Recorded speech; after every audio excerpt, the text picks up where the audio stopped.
Después de esta semana negra, ministro, el Partido Popular ha pedido su dimisión basándose, subrayaba usted, en un bulo manifiesto grotesco publicado por el diario El Mundo. ¿Cómo hacen frente a la campaña de intoxicación en marcha? Pues mire, yo de verdad ayer tengo un disgusto terrible, ¿no? Porque nosotros tenemos mucho que hacer, es decir, y creo que nuestro trabajo como responsables de una administración se tiene que centrar en lo que ahora es más importante. Hay unas víctimas, hay que resarcirlas lo antes posible, estamos trabajando sobre ello. Segundo, hay una infraestructura que recuperar, hay que analizar unas causas. A lo que no hay derecho es a que nos tengamos que dedicar a desmentir informaciones manifiestamente falsas o tendenciosas y que lo que pretenden es no establecer la verdad, ni buscar una causa, ni incluso atribuir responsabilidades, sino que tienen claramente determinado un resultado, es decir, este es culpable o el otro, y hay que contar lo que sea para que esa tesis vaya calando, ¿no? Eso es irresponsable, pero todavía lo es más que la oposición política, en lugar de contrastar y pensarse dos veces antes de decir algo, coja una información periodística, la que sea, y automáticamente la convierta en la verdad y a partir de ahí pida una dimisión.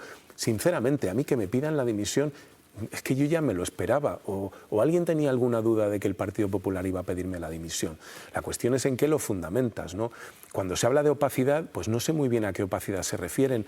Yo he dado 16 entrevistas con esta, desde el domingo. He dado 3 ruedas de prensa, una de ellas 2 horas y 20 y la otra 2 horas, respondiendo a todas las preguntas que se me han realizado. Yo me puedo equivocar, puedo no acertar, porque tampoco soy un técnico, trato de explicar cosas técnicas para que puedan entenderse, ¿no? Pero lo que no se puede es hablar de opacidad. Segundo, ocultación o mentiras. Yo no he mentido en ningún momento, ni tengo ningún interés en mentir, ni tengo ningún interés en que sea el tren, la vía o la catenaria. Me da igual. Quiero que esto se entienda. Quiero saber qué es lo que ha pasado, porque en mi responsabilidad está intentar evitar que se vuelva a producir en el futuro. Y eso es lo único que me importa. Si alguien ha cometido alguna irregularidad, que pague por ello. Si alguien ha contribuido con su acción o con su omisión a causar estos hechos o a agravar sus consecuencias, que caiga quien tenga que caer. Y si soy yo, pues señores míos, pues tendré que ser, si es que yo tengo alguna responsabilidad en esto, ¿no? Pero por favor, permítase que hagamos el trabajo. Yo le he ofrecido a todo el mundo toda la información. He hablado con el presidente de la Junta de Andalucía durante toda esta semana, el viernes estuvimos hablando por la tarde. Oye, tienes a tu disposición todo el material que nosotros tenemos.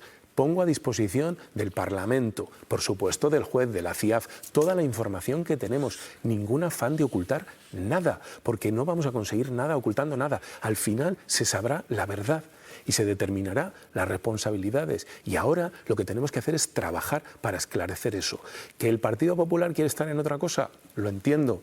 En fin, no me sorprende. Pero yo sinceramente no puedo estar tampoco a lo que diga el PP constantemente. Vamos a seguir trabajando. Tengo una comparecencia que yo mismo he pedido en el Pleno del Congreso de los Diputados. Creo que el propio presidente del Gobierno va a comparecer. Presidente de Renfe y de Adif comparecerán en la Comisión de Transportes. Y vamos a seguir, yo voy a seguir dando explicaciones todos los días de lo que sé, con la mayor o menor claridad de la que soy capaz.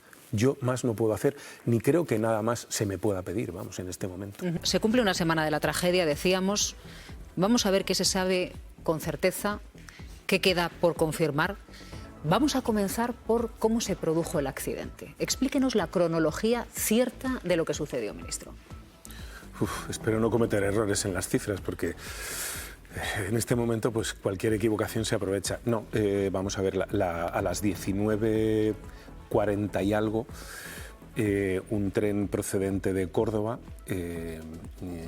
con destino a Atocha, de la compañía Irio, descarrila por sus coches traseros, el 6, 7 y 8, en plena recta, en un tramo junto a una estación técnica de Adif, que es Adamuz. En ese momento, casi simultáneamente, de frente viene un tren Alvia, procedente de Madrid y destino Huelva, y impacta con los en principio roza, parece, todo esto que estoy diciendo, la investigación lo terminará de aclarar, pero roza lateralmente con el coche 6 e impacta con el coche 7 y 8 de Lirio, saliendo despedido hacia el lado derecho de la marcha y acabando sus 3 primeros coches en un terraplén, ¿no? Con el resultado que hoy conocemos de 45 personas fallecidas y bastantes heridos, ¿no? Inmediatamente estos hechos son conocidos por los centros de control.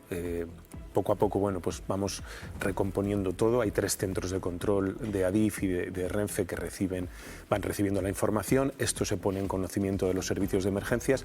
Los servicios de emergencia se trasladan al lugar de los hechos y comienzan a atender heridos y en el primer tren, en el Lirio, que es el que está que queda, digamos, junto al edificio técnico de Adif, por tanto el más accesible, el que mejor se ve y en el que había también muchos heridos, y posteriormente se comienza a atender a los heridos del otro tren que estaba a más de 500 metros de distancia y en la más absoluta oscuridad, ¿no? Esto es un poco lo que ha sucedido, que yo creo que, bueno, pues más o menos todo el mundo ya empieza a tener claro, ¿no? Cuando usted dice que están analizando la vía, ¿a qué se refiere? ¿En qué elementos se están fijando ustedes?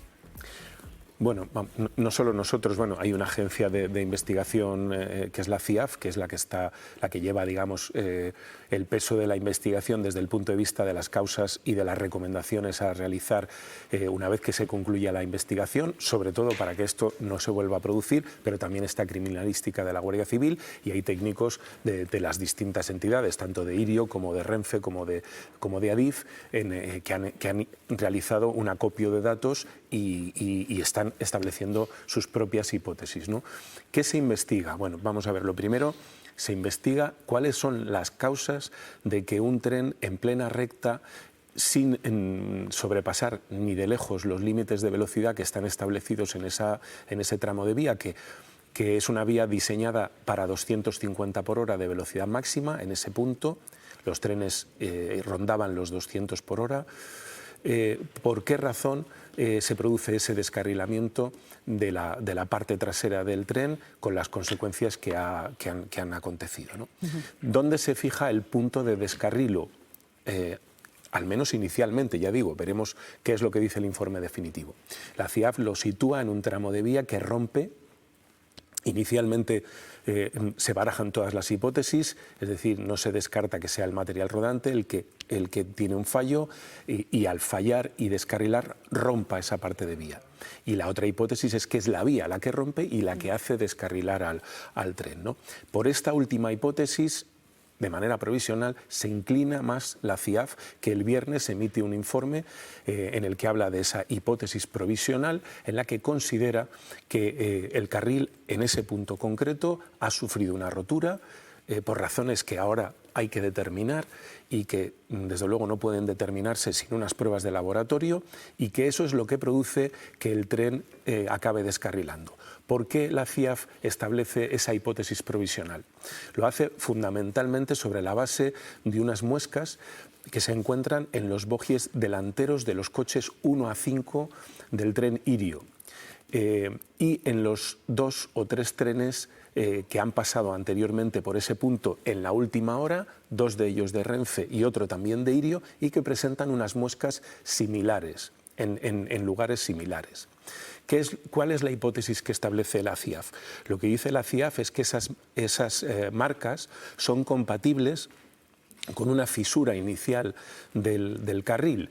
Alguno preguntará, ¿por qué no avisa la fisura? Porque el circuito de vía, cuando se rompe un carril, te avisa en el momento en el que existe una separación suficiente como para que la corriente que atraviesa el carril se interrumpa. En este caso parece que la fisura es de tan pequeña entidad que no produce ningún aviso sobre el sistema de circulación. Con lo cual, los trenes que van pasando, los 3 últimos y el que finalmente descarrila, van golpeando sobre la fisura, la van agrandando hasta que el último de ellos, en su coche número 6, produce la rotura del carril. Esta es la hipótesis provisional que nos transmite la CIAF. A partir de ahí, ¿Qué necesitamos? Seguir investigando, porque una de las cosas que se deja clara es que en el curso de la investigación pueden aparecer otras hipótesis, hay que analizar con detalle el material rodante también, pero sobre todo, si esta hipótesis de verdad se fuera encaminando hacia una hipótesis definitiva, hacia una tesis ya definitiva, hacia un diagnóstico, es necesario conocer las causas por las que ese raíl ha roto, ¿no? Y ese es el examen que en este momento está pendiente de realizar por un laboratorio. No sabemos lo que tardará. El laboratorio tendrá que examinar el carril y tendrá que determinar por qué ha roto, cómo ha roto. ¿Qué información técnica tienen de ese carril, de ese raíl en concreto que se ha roto? El raíl es un raíl, esto merece una explicación detallada, ¿no? Sobre todo por los bulos que lamentablemente se arrojan en una situación como esta, ¿no? Que si siempre son graves, en esta pues son especialmente graves, ¿no? El raíl está perfectamente identificado, es un raíl nuevo con su numeración, un raíl fabricado en el año 2023, suministrado a la empresa que lo termina instalando en el año 2024 e instalado en ese punto en mayo y junio de 2025. Se pone en marcha, se da ya de paso y empieza a funcionar en mayo de 2025. Se ha mencionado, y lo quiero aclarar también, que en ese tramo de vía hay otros raíles, otros tramos de la época inicial de puesta en marcha del tren de alta velocidad Madrid-Sevilla, y se ha querido con eso decir que cuando hemos hablado de una renovación completa o integral hemos mentido. No. Quiero aclarar esto. La línea Madrid-Sevilla se ha renovado de manera integral. Está en su última fase ya de realización de la obra, pendiente de algún trabajo, no en ese punto, en otros, y sobre todo de la migración del sistema de seguridad LZV al sistema ERTMS, que es el que se ha instalado como consecuencia de la renovación integral. Renovación integral lo que quiere decir es que esa vía se renueva de punta a punta, no en todos sus elementos, se revisa íntegramente y se sustituyen todos aquellos elementos que técnicamente se considera deben ser sustituidos. Fundamentalmente se hace una actuación en plataforma, mejorando drenajes, sustituyendo balasto en aquellas zonas en las que es necesario, se actúa sobre la superestructura, sobre también catenaria en algunos puntos y sobre los sistemas de seguridad. Hay mucho tramo de vía que corresponde con el tramo original. ¿Por qué? Porque se ha considerado que no era necesario sustituirlo. Esto no es exclusivo de nuestro país. En este momento, en Alemania se está renovando, por ejemplo, la línea de alta velocidad Berlín-Hamburgo, una de las más importantes del país, que tiene 278 kilómetros. Ayer me pasaban un informe, se han sustituido 160 kilómetros de carril. El resto está como estaba inicialmente. Esto no tiene absolutamente ninguna relevancia en relación con el accidente, porque esto es lo habitual. Es decir, imagínense que hay una avería en un punto concreto de la red, que hay que sustituir como consecuencia de esa avería un trozo de carril. Obviamente no se sustituye todo el carril de toda la vía. En algún punto se conecta la vía preexistente con el nuevo carril que se sustituye. En este caso, lo que se ha sustituido es la parte central de todo ese tramo, la que abarca los cambios. Se han puesto unos cambios nuevos, que son los puntos más críticos, cambios absolutamente modernos, actualizados, con unas motorizaciones actuales y sistemas actuales, y se coloca, lo ha dicho el experto que tenían aquí, lo que se llama cupón de carril, que es un carril adicional, en este caso que tiene, creo que lo ha mencionado él, en torno a 36 metros, y eso se conecta con el carril preexistente. Esto es una actuación completamente normal. Añado más, y por eso es importante delimitar el punto de descarrilamiento. El punto de ruptura no se produce en la vía anterior, se produce en el carril nuevo. Ahí es donde rompe. Es verdad que rompe junto a la soldadura y por eso hay que intentar delimitar si hay un problema en la soldadura o si simplemente, como también algunos expertos dicen, porque parece que la ruptura se ha producido por torsión, es decir, cuando el tren ya, una vez que el carril rompe lo suficiente como para impedir la continuidad de los bogies y por tanto quedar en el aire y no poder seguir sobre la vía y el tren cae, se produce un paso del tren sobre el raíl una vez tumbado y eso por torsión es lo que parece que puede haber producido finalmente la ruptura. Por tanto, que haya roto al lado de la soldadura, por lo que dicen los expertos, es lo normal. No quiere decir que sea la soldadura, puede serlo. Por eso hay que examinarla, hay que examinar en laboratorio tanto el raíl como la soldadura y ver qué es lo que ha pasado y por qué se ha producido esa ruptura. Vamos no a sé si espero estar explicándome bien, porque el tema, desde luego, no es muy sencillo, ¿no? Vamos a regresar a hace una semana. ¿Se ha perdido el rastro de un tren como un Albia en algún momento, ministro? No. Vamos a ver, esto quiero dejarlo claro. Los sistemas de control de los que dispone Adif son sistemas de ocupación de circuito. Quiere decir que Adif tiene controlado en todo momento los vehículos de manera aproximada en los circuitos que ocupan entre balizas. En este caso concreto, además, ese circuito es muy pequeño. Hay circuitos más grandes, de más kilómetros, se sabe que un tren está ahí, no se sabe muchas veces el punto exacto en el segundo que se producen los hechos de dónde está. En este caso concreto, ese circuito es pequeño y el tren Albia siempre ha aparecido en pantalla. Aparece detenido. Eso es lo que hace que salten las alarmas en el centro de control y por eso la llamada del centro de control al maquinista, utilizando los sistemas de comunicación que tiene Adif inicialmente y después llamando directamente a la interventora a su teléfono móvil, porque el maquinista no contesta, hoy sabemos que no contesta porque en ese momento ya había fallecido, ¿no? En ningún momento se produce una pérdida de situación de dónde se encuentran los trenes, ¿no? Están en su circuito de vía ocupando ese tramo y detenidos. Y a partir de ahí también se producen llamadas, en el caso de Lirio es el propio maquinista el que avisa al centro de control y se produce pues, la secuencia que ya todos conocen de comunicación a los servicios de emergencia y actuación de los servicios de emergencia sobre el terreno, ¿no? ¿Cuándo se pone en comunicación de los servicios de emergencia que no hay un tren afectado, que es el Lirio, sino que hay otro tren que es el Albia? ¿Y cuánto tiempo tarda en llegar la ayuda a los pasajeros heridos? Bueno, a ver, se pone en conocimiento de los servicios de emergencia aquí 2 trenes desde el primer momento, ¿no? Porque enseguida, rápidamente se sabe que hay 2 trenes involucrados. De hecho, hay un aviso de Adif, que es el que emite el H24, que creo que es sobre las 8 menos 10, en el que ya habla de los 2 trenes, ¿no? Y de heridos en ambos, ¿no? Por tanto, esto se comunica de manera inmediata. ¿Cuánto tiempo tardan en llegar los servicios de emergencia? Es un dato del que yo no dispongo porque los servicios de emergencia no son competencia del Ministerio de Transportes. Como saben ustedes, están distribuidos en las comunidades autónomas y en este caso es la Comunidad Autónoma de Andalucía la que dispone de todos esos datos, ¿no? Y supongo que los ha proporcionado. Sí digo, porque sobre esto también hay mucha polémica, los servicios de emergencia, hasta donde nosotros sabemos, se personan en el lugar de los hechos en un periodo de tiempo muy breve. ¿Por qué tardan más en llegar al otro tren, que es algo que se ha planteado y demás?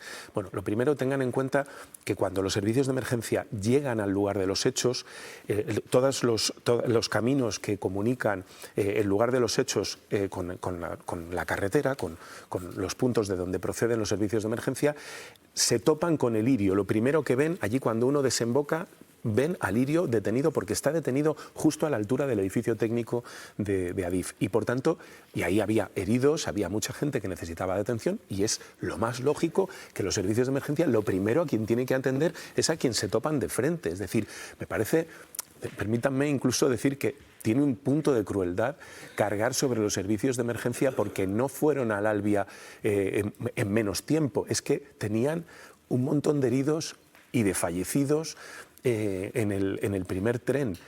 Por tanto, y entiendo además que los servicios de emergencia no llegan todos de golpe, es decir, primero llegarían unas cuantas ambulancias, irían llegando progresivamente y las primeras dieron atención a lo que tenían más delante.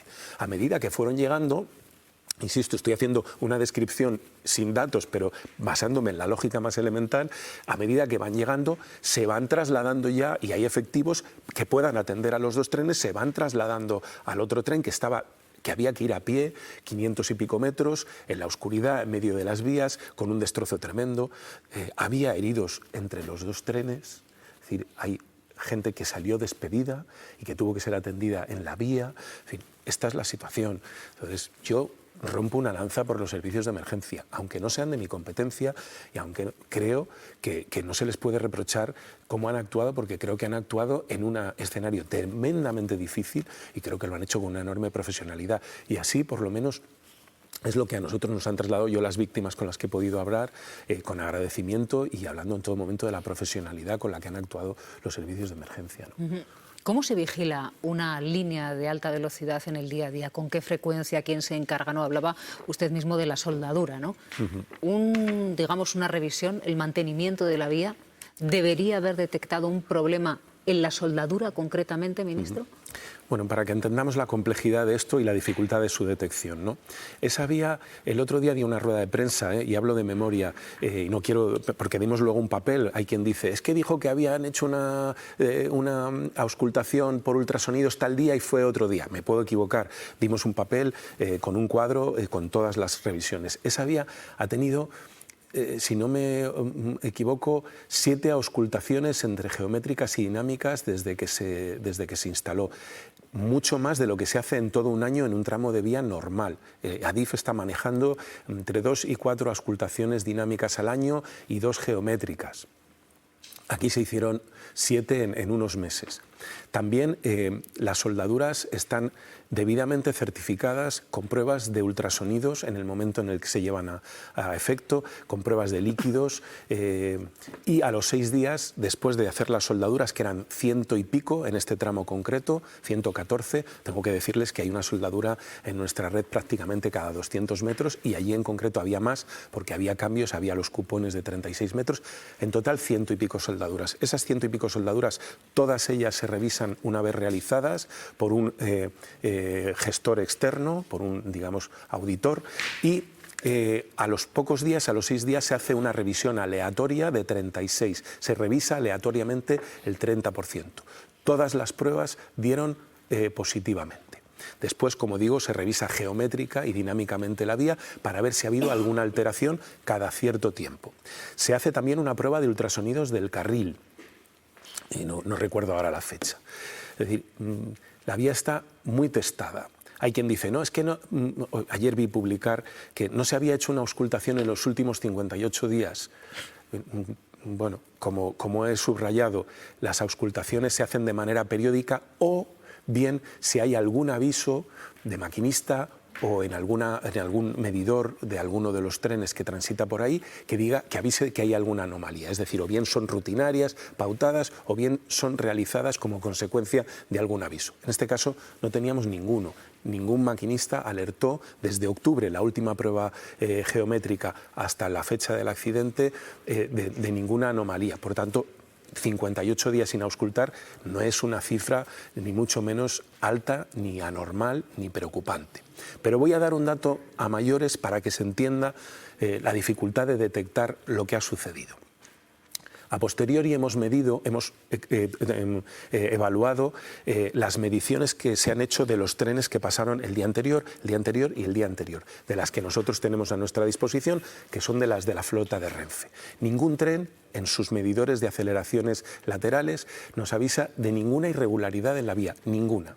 Pero una hora antes vemos surgir en una de las gráficas una pequeña elevación de la curva, muy dentro de los márgenes de seguridad.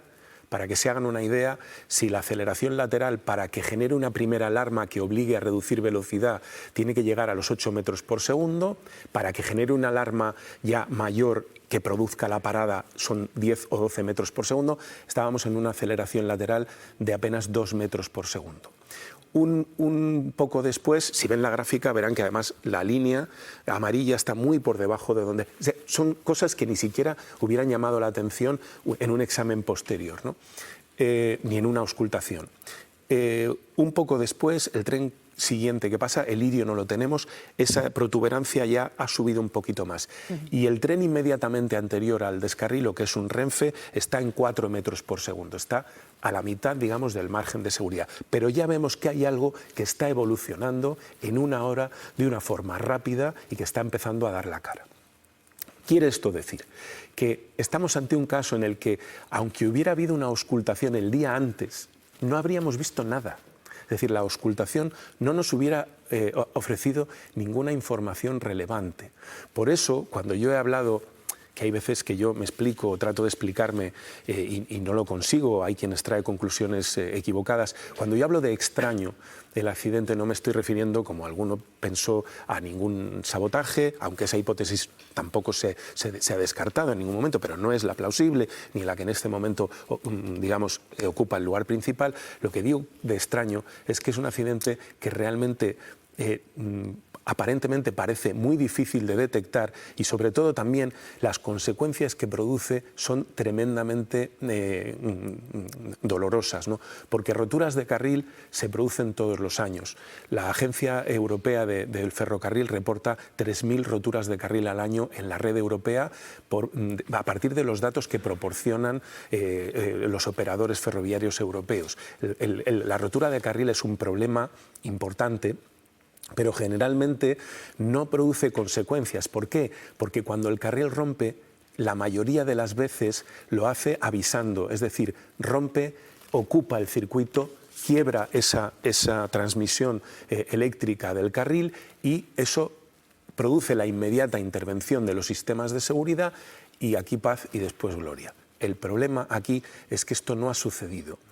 No ha sucedido, ha producido el descarrilamiento y además a mayores se suma el hecho de que justo en ese momento pasaba otro tren, porque si eso no se hubiera producido, el tren de Irio habría descarrilado, habría quedado cruzado en las vías y probablemente se habría saldado sin ni siquiera heridos de consideración, a lo mejor algún herido leve por algún golpe, pero no hubiéramos tenido la desgracia que hemos tenido. El problema es que esta rotura de carril es anómala o digamos, muy particular en cuanto a que no da la cara ni activa los mecanismos de seguridad y, en segundo lugar, porque produce unas consecuencias que en condiciones normales nunca se hubieran producido, ¿no?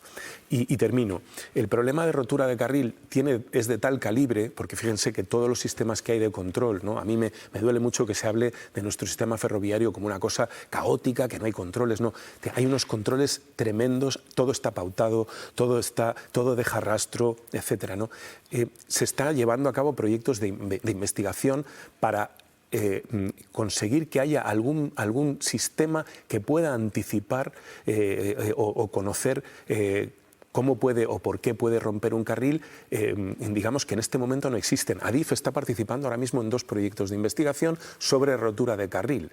Lo comenté el viernes, ¿no? Por tanto, este tema es tan complejo y tan técnico que no se soluciona diciendo es que no ha habido mantenimiento o es que era una vía vieja. No, de verdad, no, que no se busque por ahí porque no están ahí los problemas. Era un tren nuevo, es decir, un tren de 3 años con sus revisiones en regla, un magnífico tren. Era una vía renovada, los elementos críticos como los cambios, que es donde todo el mundo pensó, el problema está en el cambio, ¿no? No digo que se haya descartado porque todo está abierto, pero ese sí es un elemento crítico, no parece que haya sido el punto del problema y hemos tenido una rotura de carril en recta que no ha dado la cara y que ha generado estas consecuencias. Y ahí esta es la hipótesis, digamos, provisional más plausible con la que estamos trabajando.